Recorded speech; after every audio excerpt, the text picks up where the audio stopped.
Yes, pagi-pagi semangat pagi semua. Semangatnya selalu pagi, artinya selalu bersemangat. Selamat malam, selamat hari Minggu juga. Semoga trading Anda selalu aman, nyaman, dan tetap bisa menguntungkan sesuai dengan prinsip trading tenang senang. Dan kali ini spesial, saya akan berbagi mengenai trading plan, tetapi mulai dari nol, dari mulai penentuan tren, support and resistance, skenario entry, dan juga mapping atau forecast mapnya. Biasanya kan Anda sudah disajikan support and resistance dalam bentuk area-area. Kali ini chartnya kosong, tapi tentunya durasi menjadi agak lebih panjang, sehingga ini juga bisa diikuti oleh para trader yang benar-benar baru, belum memahami khususnya soal menentukan di mana suatu harga berpotensi besar untuk berhenti, selanjutnya bisa sideways dan berbalik arah menjadi reversal, atau juga bisa terjadi breakout. Kita langsung saja ke chart tanpa membahas mengenai analisa sentimental. Kita lihat dari chart kosong, ini gold ya, dan saya menggunakan gold dari broker A-Cap. Kenapa saya gunakan ini? Karena broker A-Cap ini tergabung di dalam TradingView, sehingga kita bisa langsung melakukan eksekusi entry dari TradingView tanpa harus di MetaTrader lagi. Kita ketahui bersama bahwa TradingView jauh lebih baik dalam hal fasilitas dan lain sebagainya dibanding MT4. Saya juga sudah membuka account di situ. Saat ini saya sedang mencobanya sekitar 2 minggu, 3 minggu, baru nanti saya akan memberikan review. Ini sebagai contoh saja ya, kita misalkan mau sell gold, kita klik ini, sudah ada langsung menu di sini, dan kalau marketnya open kita bisa langsung entry.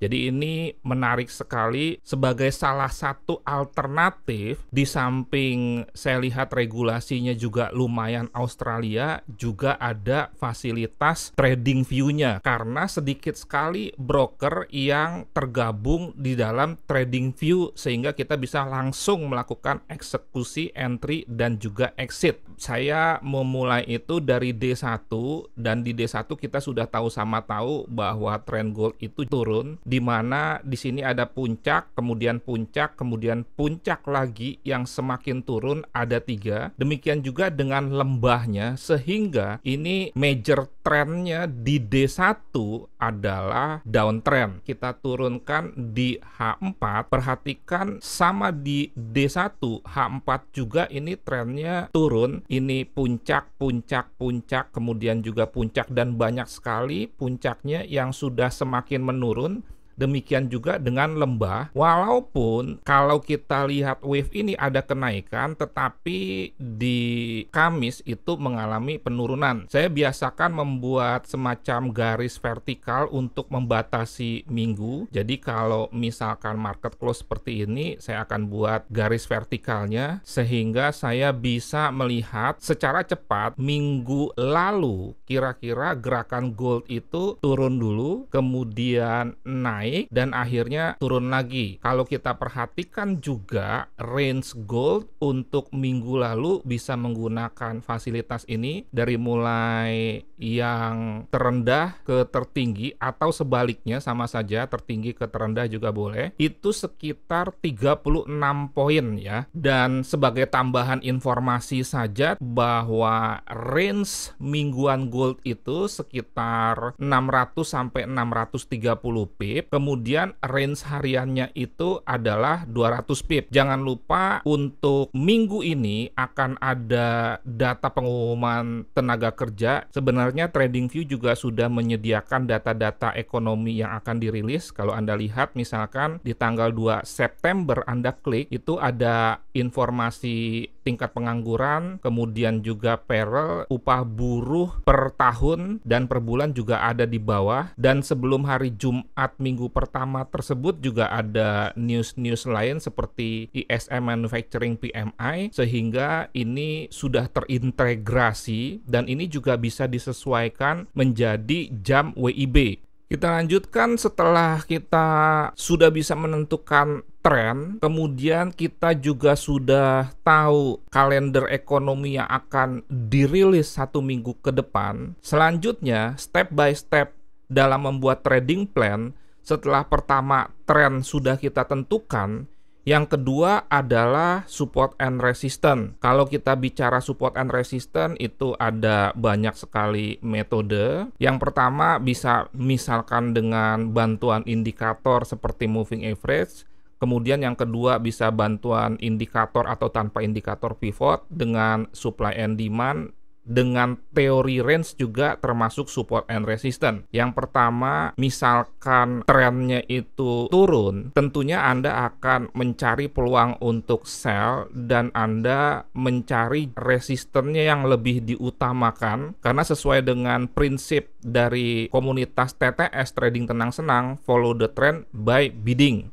Anda lihat ini history high merupakan resisten, dan kalau Anda perhatikan di sini juga ada history low, sehingga ini menjadi sebuah area flip, terjadi pertemuan antara support dan resisten. Ingat juga bahwa support and resistance itu bisa level atau satu harga, bisa juga area, zona, dan daerah. Kalau Anda perhatikan juga di sini ada bullish engulfing, sehingga ini sebetulnya bisa dijadikan sebuah area base. Dalam hal ini adalah demand. Kemudian di sini di breakout, maka demand yang di breakout akan menjadi supply baru, dan itu terbukti di sini dia turun. Oke, kita buat saja daerahnya dengan toolbar ini, rectangle ya. Ini kita ambil dari sini, misalkan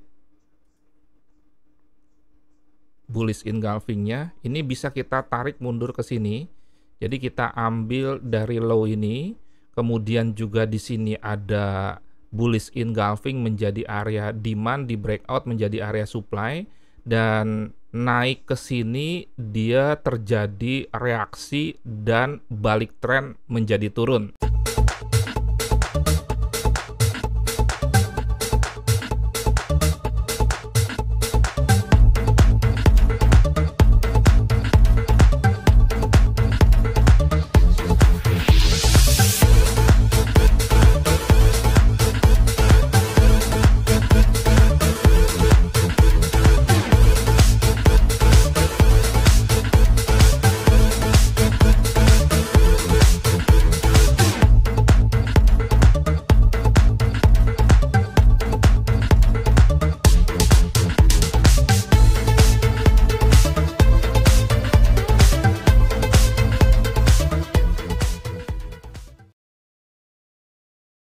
Saya tambahkan dulu rata-rata pergerakan atau range gold itu 60 sampai 63 poin. Ini saya tambahkan dulu. Jika misalkan ini gold naik terus, kira-kira sampai di mana saya bisa membuat garis di sini. Nah, kita lihat aja 600 atau 630 pipnya itu sampai di mana. Nah, ini kira-kira sampai di sini.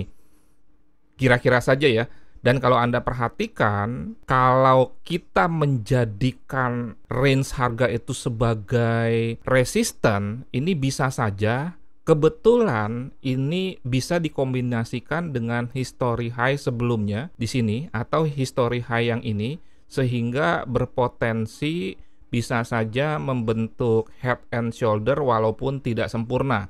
Head and shoulder-nya sebetulnya di sini. Ini bahu kiri, ini kepala, ini bahu kanan, tetapi bisa saja dia sampai ke sini pun turun kembali. Sehingga kombinasi antara range mingguan dengan history high ini bisa kita buat menjadi sebuah area. Kira-kira seperti ini. Jadi cocok ya. Nah, kemudian juga kita bisa membuat area-area support, dalam hal ini juga demand, untuk memanfaatkan koreksi-koreksi jika misalkan gold itu mengalami kenaikan. Sekali lagi bahwa kenaikan gold itu adalah sebuah koreksi karena trennya itu jelas-jelas turun, baik itu di major trend D1 kemudian juga secondary trend H4.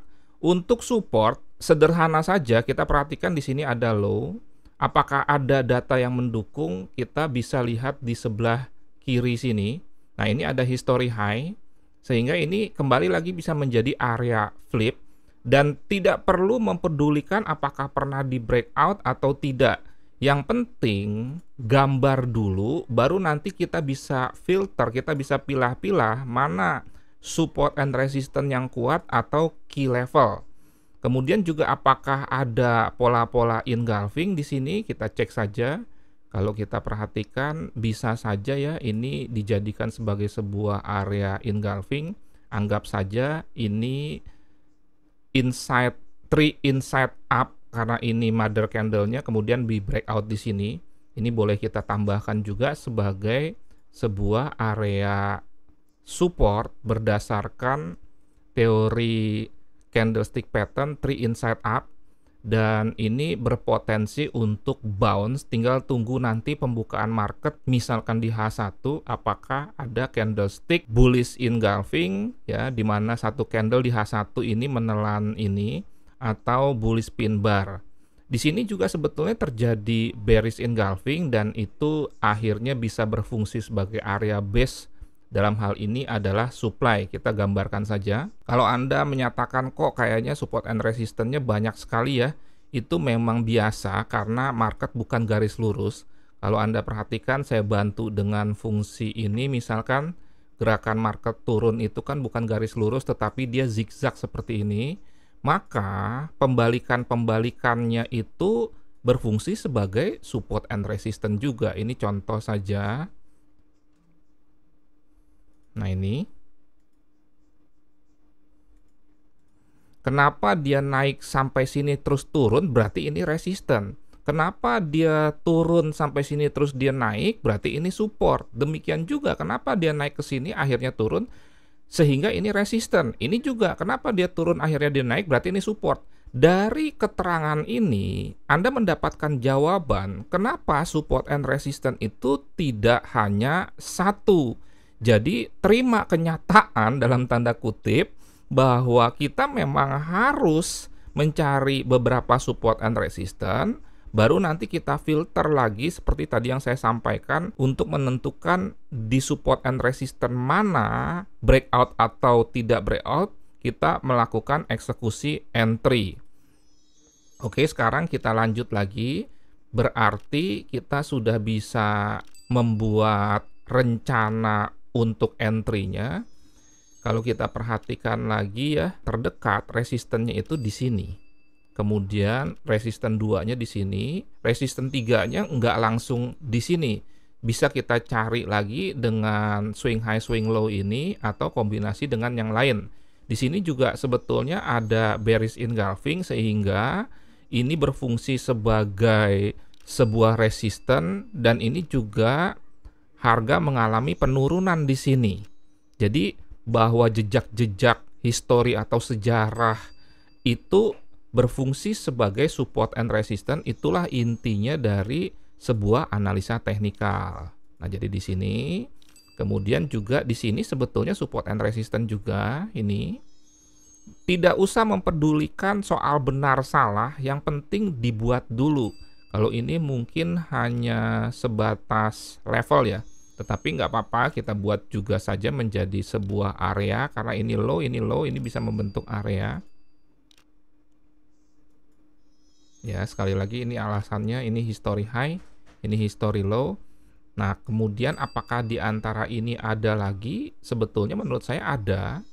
Itu dilihat dari ini, terjadi bullish engulfing, di breakout, maka tadinya ini berfungsi sebagai support demand, maka berfungsi lagi switching menjadi resistance supply tentunya. Digambar saja atau di mapping saja. Oke, sekarang kalau tadi saya mengistilahkan kalau mengikuti range mingguan ini adalah konservatif entry ya.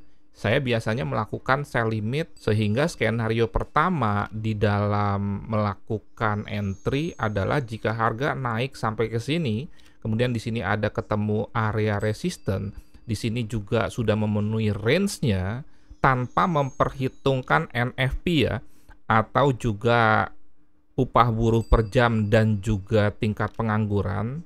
Karena kalau kita bicara news, segala sesuatu, segala support and resistance itu bisa di breakout.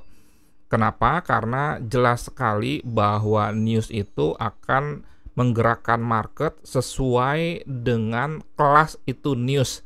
Kalau kita bicara Jumat minggu pertama di mana tenaga kerja diumumkan itu adalah news kelas 1 dan itu bisa menggerakkan market secara luar biasa. Tergantung nanti hasil dari news tersebut. Kalau misalkan tingkat pengangguran membentuk rekor tersendiri menjadi 3,4 misalkan, berarti itu lebih rendah dari sebelum COVID pengangguran Amerika, kemudian ditambah lagi 2 data yang lainnya bagus, NFP-nya lebih besar dari forecast, kemudian juga upah buruh per jamnya lebih besar juga dari forecast, maka USD bisa bergerak kencang sehingga gold bisa bertambah turun. Kemudian kita perhatikan lagi dengan toolbar ini, kita bisa meletakkan harga. Nah ini, kira-kira di sini price levelnya kita bisa taruh di sini. Nah ini, sesuai dengan saya ambil history high yang ini ya. Kemudian ini bisa kita copy ke sini, kira-kira. Biasanya saya ambilnya agak yang atas dari sebuah range, ini juga bisa di-copy. Kemudian ini bisa di-copy. Jadi paling tidak di sini ada 1, 2, 3, 4, 5, 6 resisten untuk minggu ini. Kemudian ini merupakan support di samping ini juga. Oke, sekarang kira-kira kita akan menentukan kalau konservatifnya sudah di sini, kira-kira 1804 lah ya. Nah ini saya isi 1804. Oke, SL-nya di atas ini, kalau kita lihat ini history high-nya berapa, yaitu 1808. Anda bisa saja nawarnya lebih Afgan atau sadis, sell limitnya 1808. Tambahan informasi, saya juga sering mengcombine dengan EMA ya. Jadi saya kadang aktifkan ini, dan kalau kita perhatikan di H4 di sini tidak ada EMA, di sini nanti kita combine untuk entry-entry yang lebih agresif. Sehingga ini masuk radar saya nih, karena di sini di samping ada history, di sini juga ada EMA 200. Sehingga nanti kita bisa filter lagi. Yang penting untuk konservatifnya dulu, yang harga nawarnya itu sadis, kita menggunakan ini. Ini untuk short position, kita taruh saja di sini dulu. Nah, kemudian ini bisa kita drag untuk kita perkecil, kita double klik. Kemudian di sini misalkan entry-nya 1804, 1804. Anggaplah tadi kan 1808 ya. Berarti misalkan kita anggap karena ini H4 di atas 1808 itu 6 poin. Jadi kurang lebih di sini saya targetkan untuk SL-nya 100 pip.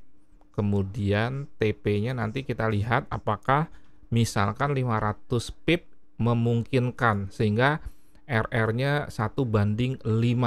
Sebetulnya kalau memang benar-benar harga mencapai sini dan dia memenuhi range-nya, ditambah lagi misalkan hasil NFP itu baik serta upah buruh per jam serta juga tingkat pengangguran bagus, dia bisa terjun turun dan 500 pip itu bisa kita dapat karena masih di dalam range sekitar 630 pip atau 63 poin. Jadi ini sebuah alasan yang sangat logik. Nah, sekarang kita akan membuat skenario entry yang lebih agresif. Biasanya saya membuat 2 skenario, jadi total ada 3. 1 konservatif entry, kedua dan yang ketiga itu agresif.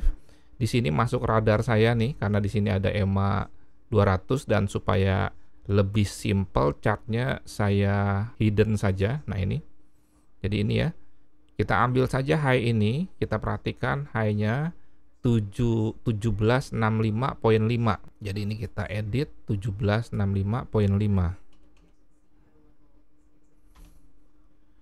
Supaya lebih khas, kita bisa saja mengganti warna ini dengan biru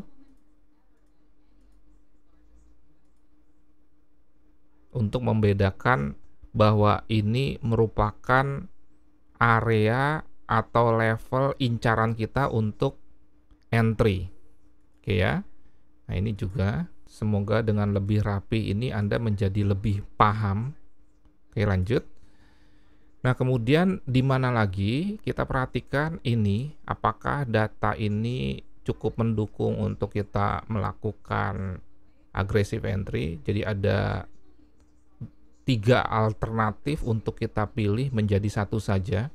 Saya rasa saya lebih memilih yang 1783 ini ya, karena di sini ada bearish engulfing dan dia memang sudah pernah diuji di sini, tetapi saya tidak terlalu setuju soal fresh tidak fresh. Katanya kan kalau sudah pernah diuji ini dia balik arah, dan kalau pengujian berikutnya karena tidak fresh dia cenderung akan breakout ke atas. Saya tidak setuju ya, karena kalau pola pikirnya begitu berarti tidak akan pernah ada dong pola misalkan triple top. Kita ambil saja juga low-nya di sini ya.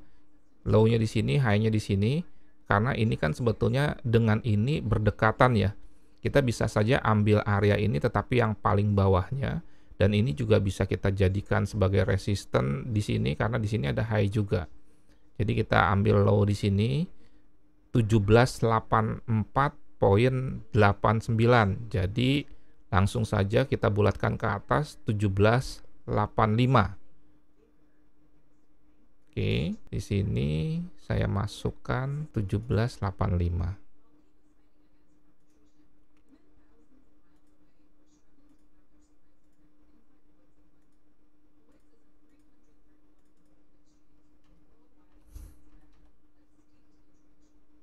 Jangan lupa aggressive entry itu selalu saya tekankan menunggu reaksi. Biasanya saya kalau aggressive entry itu tidak pending order. Yang pending order tuh konservatif. Dan kita nanti dalam implementasinya, jika harga bergerak ke sini umpamanya, kita pantau di H1, M30, M15. Kalau ternyata dia melakukan reaksi, misalkan terjadi bearish engulfing, bearish pin bar, atau 3 inside down di time frame bukan H4 ya, maka kita bisa melakukan eksekusi entry. Nah, kemudian untuk memanfaatkan koreksi dengan entry buy, Anda bisa saja memantau area-area ini nih. Kalau misalkan di hari Senin Selasa dia naik di H1 M30, Anda bisa memanfaatkan, sekali lagi itu koreksi. Dan kalau saya lebih ke arah di bawahnya ya, saya lebih ke sini. Tadi ingat ya, ini mengambil data history low ini. Kemudian di sini juga ada history high. Kemudian di sini juga ada sebetulnya, kalau saya pribadi menganggap tetap sebagai area base. Jadi kita bisa ambil high di sini 1723.89 atau 1723.5 lah. Dan kalau Anda ingin membuat support yang lebih bawah lagi, Anda bisa memantau ini juga ya. Kita lihat di sini, ini ada bullish engulfing. Jadi bisa saya tambahkan di sini. Samping juga di sini ada history low. Jadi bisa di sini.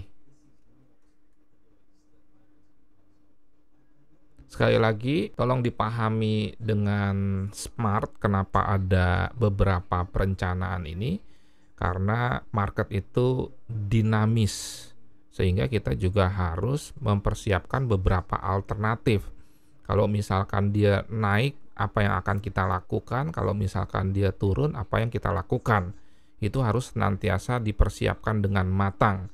Jadi saat ini Anda sudah memahami soal tren, kemudian support and resistance, skenario entry-nya juga baik itu konservatif dan juga agresif. Kemudian juga Anda sudah bisa memperhitungkan kalender ekonomi 1 minggu ke depan untuk memutuskan apakah akan memperhitungkan news atau tidak sama sekali. Sekarang kita tambahkan dengan mapping-nya. Saya pakai ini. Jadi kira-kira menurut saya gerakan market itu karena ini ada support, dia akan tertahan dulu, artinya naik dulu, dan naiknya kira-kira ke sini, atau ke sini, atau ke sini. Karena memang rencana saya untuk konservatif entry, maka saya buat mapnya ke sini saja, dan selanjutnya dia turun ke sini. Tapi ingat ya, ini juga bukan garis lurus, jadi ini bisa saja begini. Misalkan saya kasih contoh, ini ke sini, kemudian dia turun dulu ke sini, baru dia ke sini, terus dia turun lagi ke sini umpamanya, baru dia ke sini, baru turunnya juga nggak langsung, bisa saja turunnya seperti ini, ke sini, ke sini. Nah, intinya bahwa sekali lagi kalau misalkan Anda melihat saya membuat arahnya itu naik seperti ini, bukan berarti garis lurus, tapi juga ada zigzag atau gelombang-gelombang di dalam ini. Sekali lagi saya ulang, sell limit di 18.04, SL-nya itu di 18.14, TP-nya di 17.54. Kemudian untuk yang agresif Anda bisa di 17.65.5 atau 17.85.0. SL-nya bisa sekitar 50 pip, TP-nya 100 pip, tergantung nanti support and resistance. Oke, sekian dan terima kasih. Semoga trading plan yang secara spesial membahas dari mulai awal tren support and resistance dan memperhitungkan news bisa Anda terima dengan baik. Salam trading tenang senang, Nofri Simanjuntak, terima kasih.